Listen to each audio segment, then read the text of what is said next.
Minnesota has a rich military history. Today, with no base or installation, military families live in our local communities. They are strong, patriotic citizens who experience moves and deployments and take everything in stride.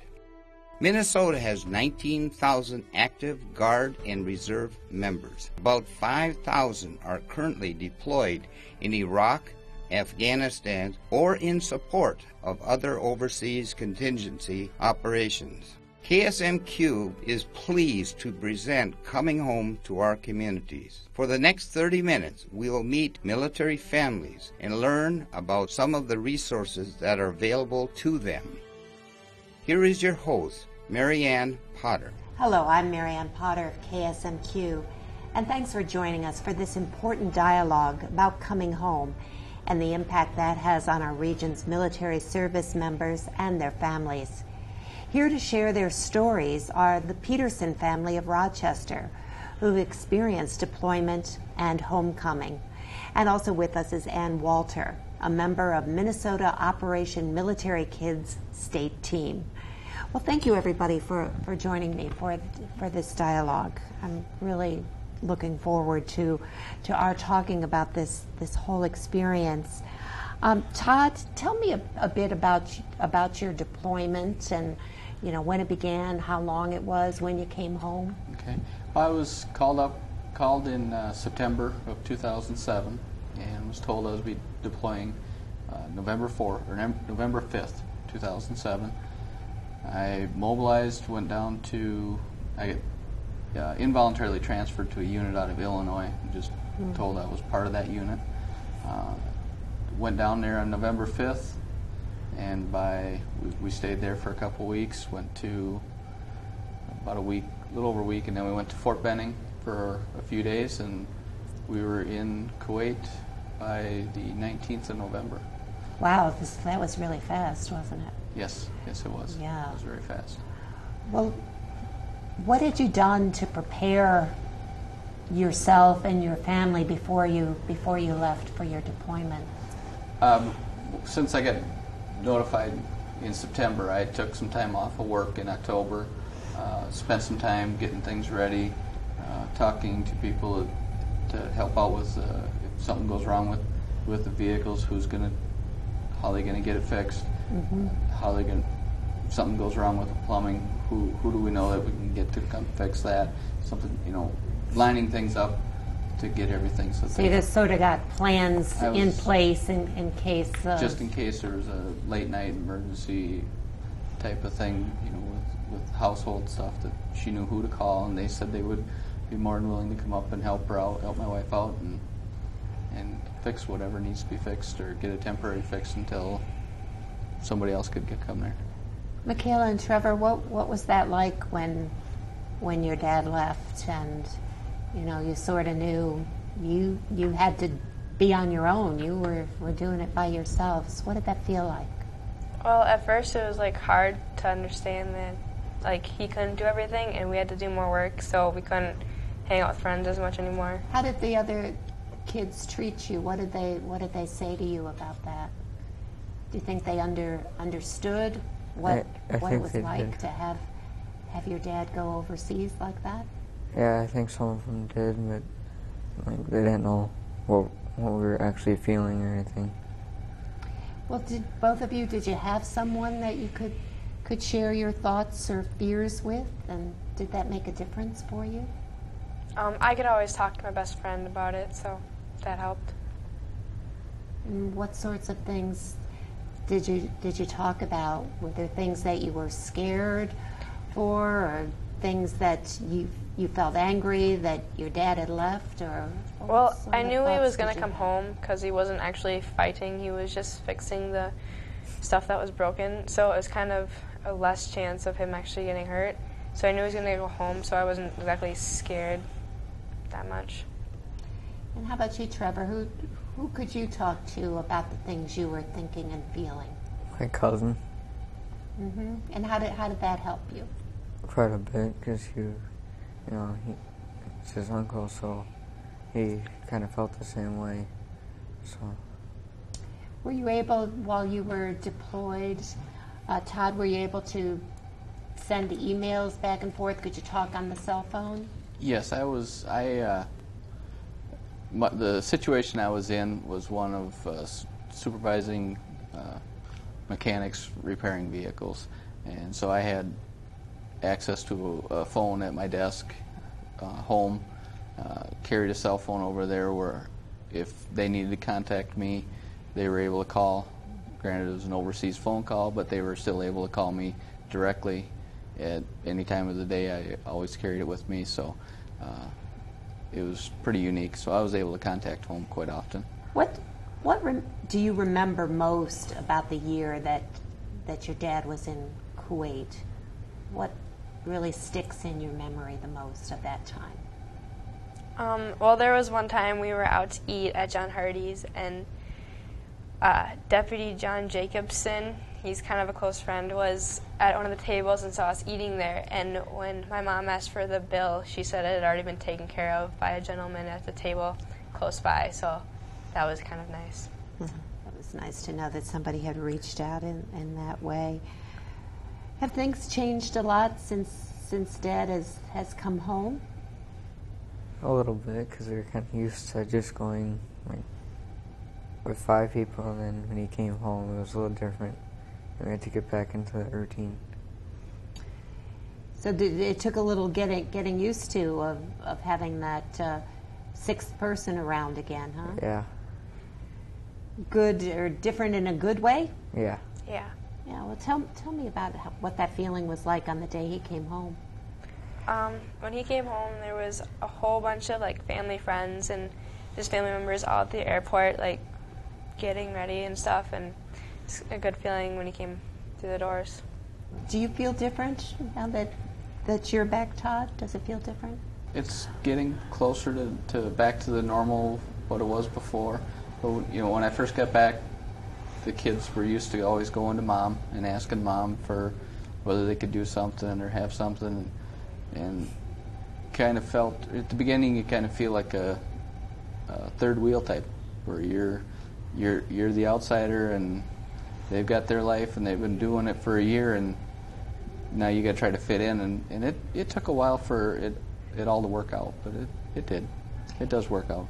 Do you think things are back to the way that they were before, or has it all changed? They're real close to back to where they were before, but I mean, of course, they've gotten older, so that changes things too. So, sure. But other than that, it's pretty much back to the same. Now, I know that both of you participated in the Operation Military Kids, and Ann is here with me to tell me some more about Minnesota Operation Military Kids and the resources that it offers to kids whose parents are deployed. Yeah, Operation Military Kids is really set up to be for the citizen soldiers like Todd, who are living everyday lives in our communities but then get called up, and so they don't have an active duty community where everybody knows what it's like to be military. And so basically what OMK did is tries to get the community to become more aware about what's going on with these families that have deployed parents, and also to give them some suggestions, ideas, brainstorm ways that they can support those families, both before, during, and after deployment. And one of those ways is to provide social activities, distractions, recreation kinds of things.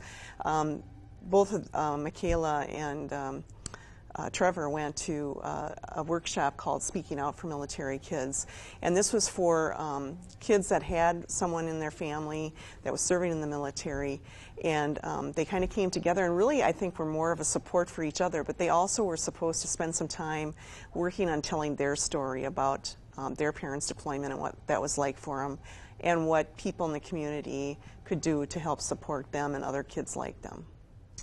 And what is it that you think that people from the community can do to help you out? I mean, what are the things that they could do for you while your dad was deployed? And now that Dad is home, are there things that you need people to help you with, or for people to understand? Well, basically, when like someone's deployed, it's really helpful. Like our neighbors would come and like snowplow our driveway, and It was really nice because we wouldn't have to get up so early in the morning to do it, because that's what he would usually do. What sorts of things, Trevor, would you want other people to know in the community if there's someone that they know on their street that is a military family and one of the parents has been deployed? What sort of suggestions would you have for them of what they should do? I don't know, I guess when he was gone, the neighbors pretty much treated me like their own son, so I think they picked on me like I was their son and stuff like that. Just tell me briefly a little bit about what some of these retreats are that the kids go to. Sure. Well, one of the things that actually we're working on right now is writing curriculum for activities and opportunities for kids when we have the yellow ribbon reintegration trainings, and that's when the parents who are deployed kind of come together for some information and support. But now we're going to be having some activities for kids of all ages, too, at these yellow ribbon events. And the other thing that we do is we provide these Speak Out for Military Kids sessions, which are both a support to the kids that have parents deployed, but also are a way for them to help us tell the community about what's going on. Sure. We also give out hero packs to kids whose parents are deployed, and these are packs that just kind of make them feel more special, that have little toys in them or journals or things like that, age appropriate. Well, I'm glad that you are back with us. I'm glad that Michaela and Trevor, that everything is going well for you, and that this experience has made you a stronger family. And thank you so much for being with us. So right now we are going to show you some more insights.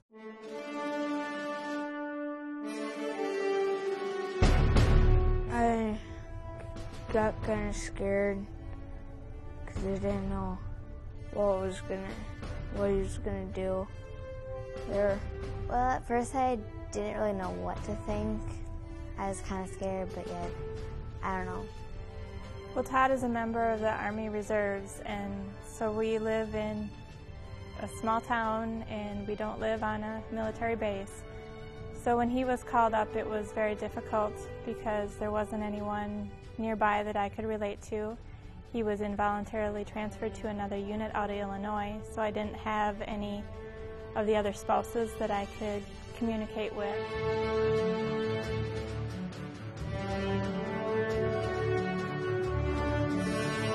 I could always go to my best friends, talk to them.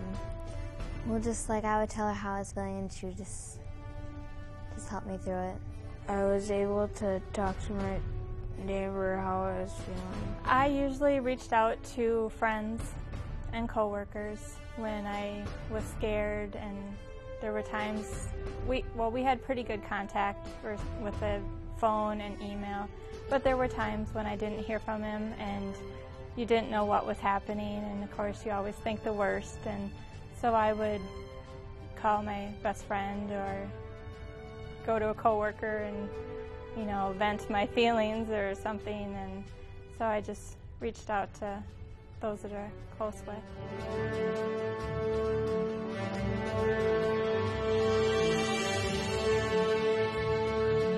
Over Veterans Day, right around there, people from the American Legion came in, and they had us they talked to us about the flag and everything.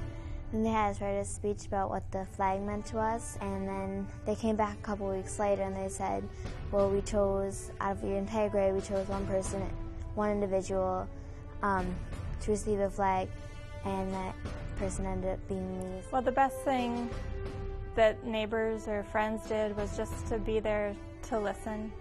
If I needed somebody to talk to, they would check in with me. They'd call or just stop by to see how things were going, making sure there wasn't anything I needed. It was nice to have the neighbors do things like that without me asking, because it's very hard to ask.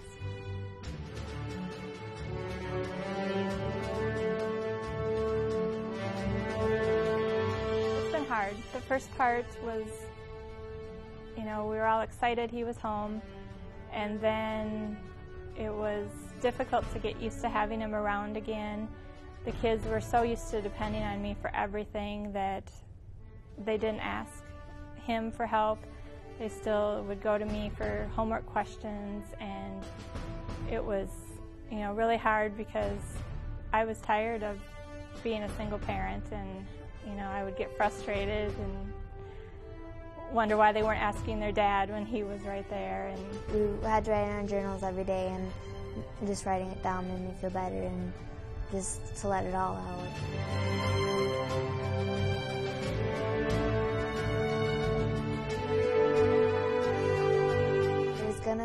Always going to be there, someone to help you through it, and they will eventually come home sooner or later. Email their parent that's deployed,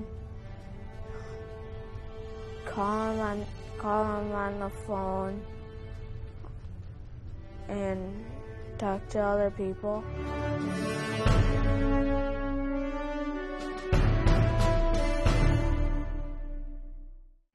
Among the resources available to returning military personnel and their families are you and me. Community support and acceptance are paramount in providing a happy and healthy return home for our service members.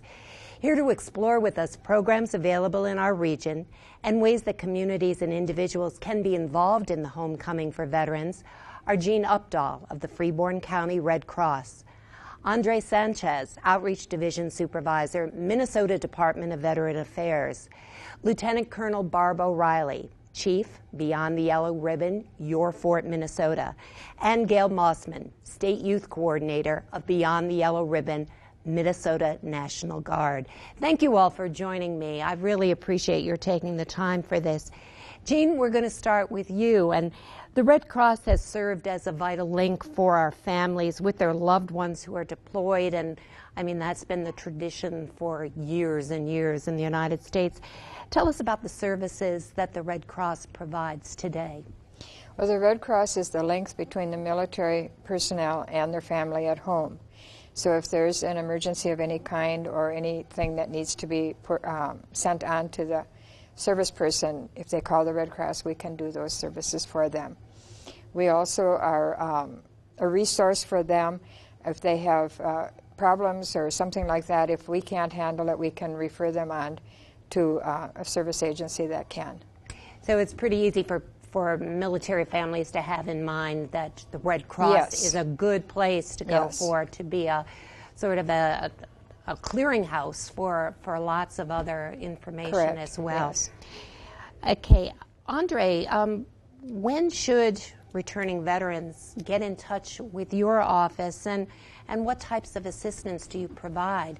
Do you find that it's good that, you know, that they've come home? Should they right away check in with you guys? Sure. There's actually a few different routes that they can take to contact somebody to assist them in obtaining their veterans benefits, whether it be at the county, state, or federal level. We highly encourage them to come back and meet with their county veteran service officers. There's at least one in all of our 87 counties in Minnesota in which they can go and make a direct connection with them and have their paperwork filled out and receive that advocacy to receive their veterans benefits. With internally seated with the Minnesota National Guard, there's also 2 transitional advisors that can also, for active service members, refer them to the same resources. It's kind of adding an additional step because, you know, it's a friendly face within their guard units that can provide that type of, or act as that conduit to the CVSOs.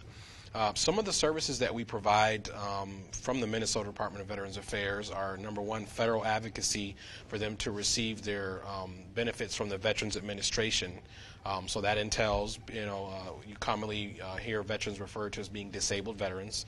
We assist them in that process, which helps them to get entitlements to service connection or compensation due to their disabilities, and more importantly, medical treatment at all of the VA medical centers and clinics that are affiliated with the VA. There are also some state benefits that we advocate to veterans within our state. They have to be residents, of course, and honorably discharged, where they can receive some rental assistance, utilities, some medical costs, dental and optical. It's a wonderful program, and it's highly utilized. One of the other programs that we have that's pretty new as of November 2008 is called the CORE program, and that stands for Case Management, Outreach, Referral, and Education. And that program is sort of a catch-all, not just for veterans, but service members who are currently serving and their family members.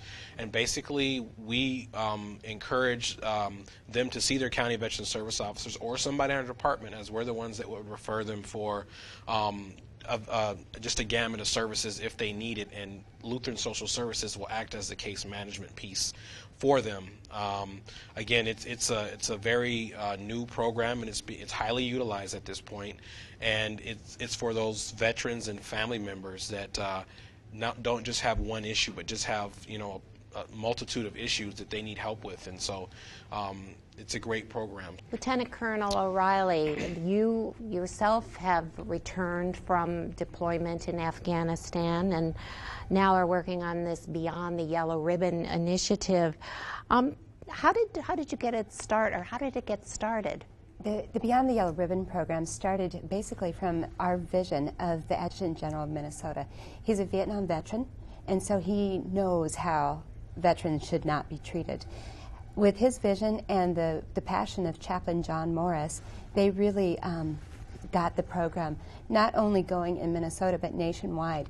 Our state legislatures wrote the law, which has become the National Defense Authorization Act, Beyond the Yellow Ribbon, which mandates a 30, 60, and 90-day reintegration training. In addition to that 30, 60, 90 training that we work on to ensure that all the service members have the benefits that Andre has spoken about, but we also want to ensure that they get reintegrated into their communities and families. It doesn't begin or end when you untie those yellow ribbons. That really is when the challenges begin for the veterans. And so we need to ensure that our Minnesota reservists, which most of us are, we're community-based, that we get reintegrated into our communities. In addition, we think that an ounce of prevention is worth a pound of cure, so we start training families about all the resources that are available about 90 days before the unit deploys. That's called our Family Preparation Academy. During the deployment, we train the families again on what is about to happen when the service member comes home, what to expect, how to communicate. We just really want a positive homecoming. We want them to be well prepared, but we also want them to know that the work is really about to begin. Absolutely, because that homecoming is a joyous time, it's a happy time, but then you're faced with the adjustment, right. Hard for the returning service member as well as hard for the family. Absolutely. I think that every single person who's involved in a deployment, and that includes the children, the spouses, the parents, the siblings, friends, the service member, they're all going to struggle with really how to get to know each other again, because life went on while the service member was gone. Right. And so it's definitely a challenge. It's totally normal. That's the only thing normal about reintegration, is that it is normal to have challenges. Most of us stumble through them, no problem. Others hit a brick wall and need to get some help. And that's also what we want to emphasize, is that it's really okay to ask for help. Use the services. And Gail, it's really hard for the children, right? And that's why the services provided by Beyond the Yellow Ribbon for the children are so critical. Yes. Yes, there are over 14,000 children in Minnesota who have a parent serving in the Guard or Reserve. And then we know that younger brothers and sisters, sometimes a next-door neighbor child, can be affected too. And so it's important for educators, child care providers, out-of-school activity professionals to be aware that these children make a tremendous sacrifice and need special care and attention during that time. Well, and I think that leads me to a question that I want to open to all of you. How can we as individuals or as communities, what can we do to make that homecoming happy and healthy? What are some suggestions you have? And I would like to answer that. First of all, just by being aware that there are things that the community can do is fabulous. That's the first step. In June of last year, the governor signed a military family covenant, and all of the leadership from the different service components also signed this covenant, and that is to support the service members and their families throughout Minnesota, not just the National Guard, but all services. And through that program, or as a result of that program, we have developed the Yellow Ribbon campaign. And what that campaign does is it empowers the communities to support service members and their families. My office, we motivate the communities, we make them aware of the challenges that service members and their families have. And then we ask the communities to develop an action plan which will include all of the major groups within the city, the clergy, the educators, the law enforcement, social services, judicial. So we all work together. Veterans groups. We're all working together because together we can do so much more. We know that there's an outpouring of support for service members. Everybody wants to do something, but let's synchronize it and all work together. When the communities do this, they're not just building a program that can support the military. They're really building a strong community that's able to respond to any group in need, and that's really the governor's, I think, intent as we're building the Yellow Ribbon community. Let's support each other and work together. It's about caring. Well, the state of Minnesota is really fortunate to have this program, and also to have all of you great people working on behalf of the men and women who are serving our country and working with their families. So I really applaud you, and I thank you so much for taking the time to be here with us. Beyond the Yellow Ribbon itself is a term, but we need to make sure it's more than just a term. It needs to be a meaningful, deliverable set of services that reflects the best commitment that we can make as a state and as a nation to the men and women who risk their lives and take on great burdens for the cause of freedom and liberty and security for this country. We can never repay the full amount that we should, but we need to do all that we can. And this is one step in that direction. It's a fantastic program, and I hope people will continue to support it enthusiastically, and I believe they will. Coming home is a memorable day for all military families, and it's the day they live for days, weeks, and months. But coming home is more than one day. It's a process that takes time for healing and for understanding. Each one of us has the personal responsibility to continue to support our troops and their families during their time in service and to welcome them home upon their return. If there's a military family in your neighborhood, reach out to them and see how you can help, and continue to lend that helping hand when their service member returns. It's the least we can do in honor of the sacrifices they have made on our behalf. We end our show with some important resource information for military families and kids. This information will also be available at ksmq.org. Thanks for joining us for this KSMQ Dialogue. Soldiers return home changed, even though the majority of them have no physical injuries. Finding a new normal of family life is vital for families working to cope with these changes. The following is a list of some of the resources that are available. I watched a young soldier take his seat on the plane, and the guy by the window said, "Son, what's your name?" He said, "Hi, I'm Jimmy, just back from overseas. When these boots touch down in Texas, I'm gonna drop to my knees, 'cause I ain't seen my wife in 18 months and 14 days. The man smiled at him and said, "Well, let me be the first to say, welcome home. Welcome home. It's good to have you back where you belong. You fought hard for this land you love, and I thank you for all of us. We're proud to call you one of our own."